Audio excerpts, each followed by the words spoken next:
लगता है कि वाकई में चेंजेस देख रहे हैं बहुत। बहुत बढ़िया लगा, जब से आए तब से सर बोल भी नहीं पा रहे थे, आज इसका जो लेवल है काफी बढ़ चुका है, आप खुल कर बोल रहे हैं। हाँ, ये बात इसलिए मैंने आपसे पूछी क्योंकि बहुत अच्छा लगा मुझे। अभी संतोष का अर्ली फर्स्ट डे है, सेकंड डे, तो मैं इनको प्रेशराइज नहीं करूंगा, मगर जो चीजें मैं देख रहा हूँ इवन छोटी देवी ने आंसर दे रही है, तो मैं चाहता हूँ ये पर्सनल एक इंटरव्यू दे ऐसा, राइट? और good morning friends, welcome to PD classes. Today important session for those who are preparing for library interview. बताना चाहूंगा हमारे दोनों चैनल्स पर आपको लाइब्रेरी इंटरव्यू मिलेंगे, पीडी क्लासेस और इंटरव्यू गाइड पर। आज के सेशन के अंदर बहुत टेक्निकल राउंड के क्वेश्चंस पुट अप करेंगे।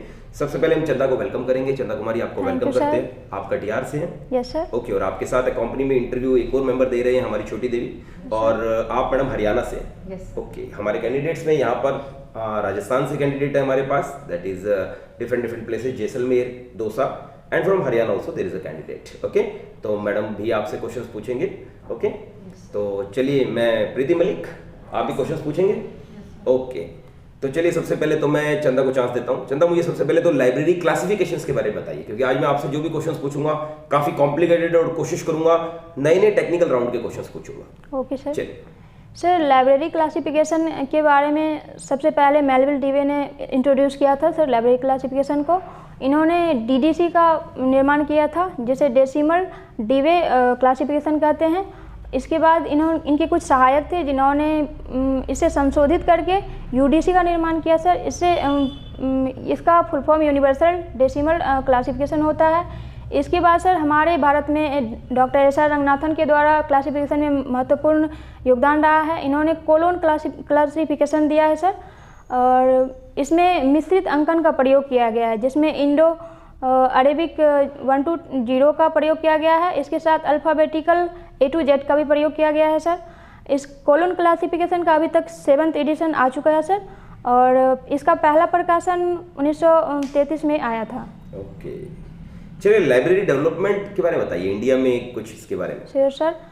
सर लाइब्रेरी डेवलपमेंट के क्षेत्र में सर हमारे बड़ौदा नरेश सियाजी गायकवाड़ तृतीय हैं, जिन्होंने महत्वपूर्ण मतलब क्रांति लाया था 1910 के दौरान सर। इसके लिए इनको भारतीय पुस्तकालय के आंदोलन का जनक कहा जाता है।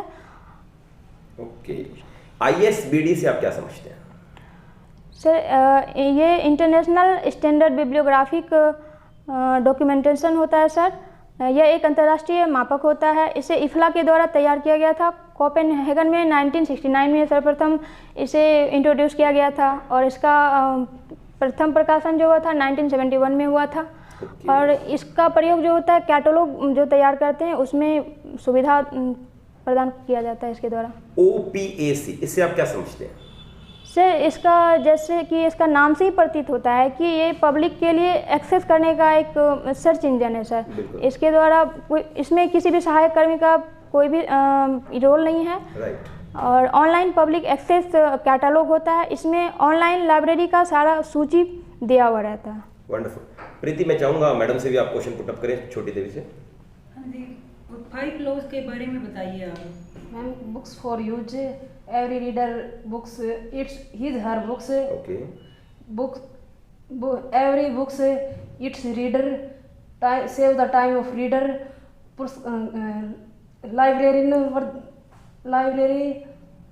Library is a growing organization. Hindi में बताइए मुझे सारे पांचों।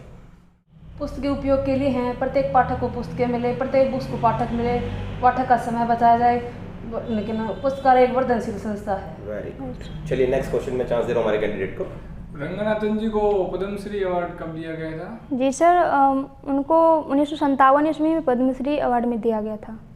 ओके, और कोलन क्लासिफिकेशन को रंगनाथन जी ने कब? 1933 में कोलोन क्लासिफिकेशन इनके द्वारा दिया गया था। इसके बाद इसके बहुत सारे एडिशन भी आए, इसका संशोधित रूप भी आया है इनका। ओके, मिस्टर संतोष, आप दौसा से हैं, आप भी क्वेश्चन पूछना चाहेंगे कोई? मैडम, ILA की स्थापना कब हुई? ILA की स्थापना 1933 में की गई थी, और ये कलकत्ता में है। ओके, UGC के बारे में बताइए। Sir UGC university grant commission होता है सर। इसका स्थापना ही मतलब हमारे पुस्तकालय या विश्वविद्यालय महाविद्यालय में वित्तीय अनुदान के लिए किया गया है। यह एक सरकारी आयोग है, केंद्रीय स्तर पे सरकारी आयोग है सर। और इसका औपचारिक स्थापना सर 1953 में माना जाता है, लेकिन इसके इसे जो सरकार के द्वारा मतलब पूरा एक तरह से कह सकते हैं सर एस्टेब्लिश किया गया। यस सर, अस्थायी तौर पे 1956 में किया गया था। इसका प्रथम अध्यक्ष सी.डी. देशमुख थे। लाइब्रेरी लेजिस्लेशन, इससे आप क्या समझते हैं? अधिनियम। यस सर, जैसा कि सर कोई भी यूनिट या संस्था को चलाने के लिए बहुत नियम और कानून की ज़रूरत होती है, उसी तरह से पुस्तकालय को भी चलाने के लिए कानून की ज़रूरत महसूस हुई। तो सर्वप्रथम 1850 ईस्वी में कोपेनहेगन में इसका ये स्थापना किया गया था। उसके बाद हमारे मद्रास लाइब्रेरी एसोसिएशन में भी 1949 ईस्वी में पारित किया गया था। और ये अधिनियम अभी 19 राज्यों में पारित हो चुका है सर। और अभी 2009 में हाल फिलहाल में ही अरुणाचल प्रदेश में लास्ट हुआ है सर। चलिए, नेशनल लाइब्रेरीज के नेम बताइए।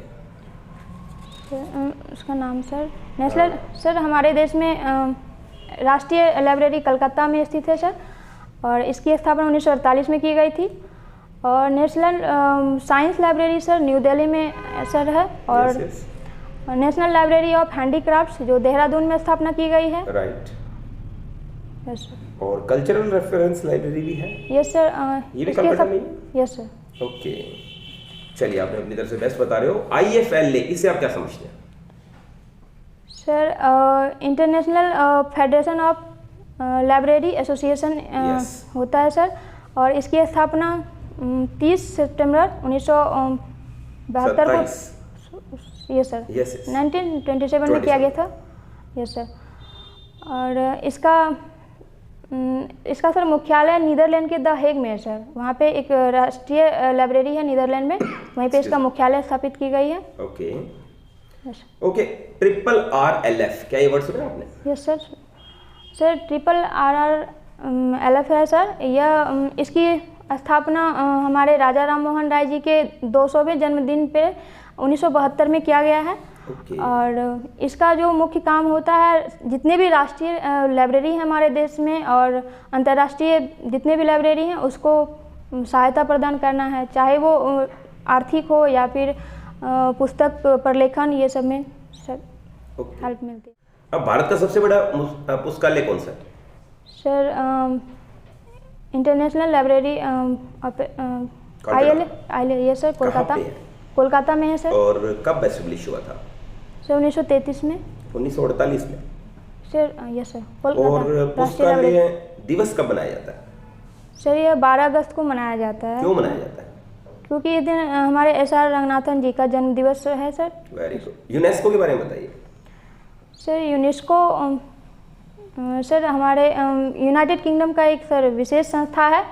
और इनका निर्माण ही, इसका स्थापना ही मतलब हमारे साइंस, कल्चर और लाइब्रेरी के क्षेत्र में सहयोग प्रदान करने के लिए किया गया है। बिल्कुल। इसका full form United Nations Educational Scientific and Cultural. Yes, Scientific and Cultural Organization. Yes sir. Okay.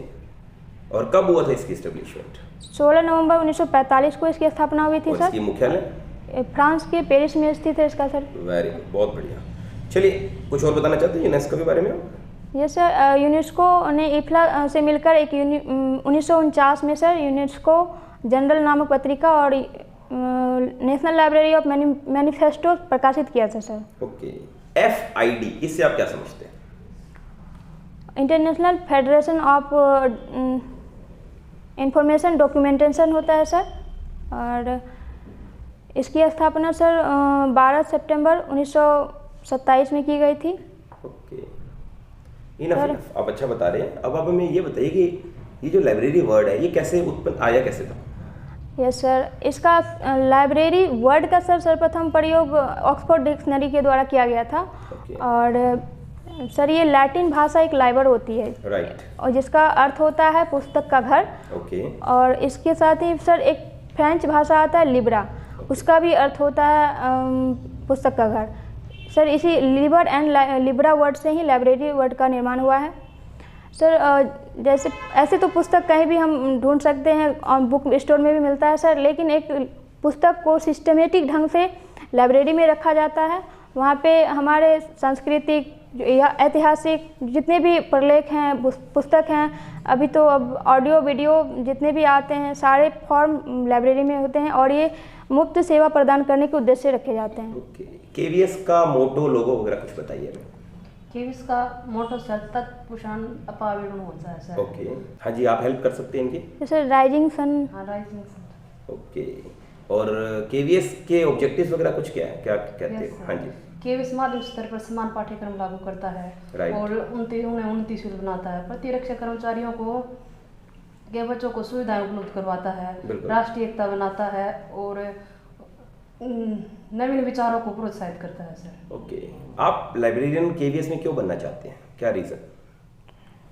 Sir ऐसे तो मुझे बचपन से ही पुस्तकों से काफ़ी लगाव रहा है सर, लेकिन जब मेरा ग्रेजुएशन, आफ्टर ग्रेजुएशन सर, एक मेरे सर हैं, हाई स्कूल के टीचर हैं, उन्होंने मुझे काफ़ी मोटिवेट किया क्योंकि उन्होंने देखा था कि मुझे पुस्तकों से बहुत लगाव है। बिल्कुल। मैं अच्छे पुस्तक को अच्छे से रखती थी और उसमें मतलब पूरा कोशिश करती थी कि पुस्तक जो गंदी ना हो ताकि नेक्स्ट यूज हो सके।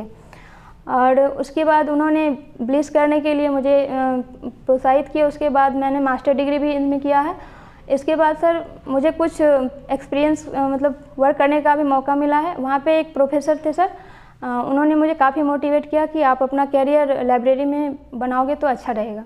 Very good. पर्सनल क्वेश्चन पूछना चाहूँगा आपसे, आपका भी हार्डली थर्ड डे, आपको कैसा लग रहा है पीडी क्लासेस में? सर पीडी क्लासेस में मुझे आकर बहुत अच्छा लगा है और बहुत ज़्यादा मुझे हेजिटेशन होती थी बोलने में, वो कॉन्फिडेंस आ गया है सर।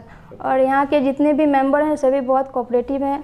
इवन यहाँ के नहीं, जहाँ मैं पीजी हॉस्टल में रह रही हूँ वहाँ पे भी सभी, इवन आंटी भी बहुत अच्छी है सर। चलिए, बहुत मुझे अच्छा। कोई दिक्कत नहीं हुई। मैं पहले बहुत डर रही थी बिहार से आने में, कितनी दूर जाऊँगी, कि पता नहीं कैसा होगा। गोविंद, आपको क्या लगता है कि वाकई में चेंजेस देख रहे हैं अपने इनके? बहुत बढ़िया लगा, जब से आए तब से सर बोल भी नहीं पा रहे थे, आज इसका जो लेवल है काफी बढ़ चुका है, आप खुलकर बोल रहे हैं। हाँ, ये बात इसलिए मैंने आपसे पूछी क्योंकि बहुत अच्छा लगा मुझे। अभी संतोष का हार्डली फर्स्ट डे है, सेकंड डे, तो मैं इनको प्रेशराइज नहीं करूंगा, मगर जो डरने चेंजेस की मैं कोई देख रहा हूँ, बात इवन नहीं सर। छोटी देवी ने आंसर दे रहे हैं, तो मैं चाहता हूँ ये पर्सनल एक इंटरव्यू दे ऐसा, राइट, Yes, और जजमेंट करे और कॉम्प्लीमेंट्री क्लासेस के अंदर सबसे ज्यादा खुलकर बोले। इवन मलिक जी खूब खुलकर बोलिए आप, definitely library interview will definitely get cracked. Okay, चलिए हम आपको बेस्ट ऑफ लक देते हैं। Okay, best wishes. Thank you, sir. Thank you.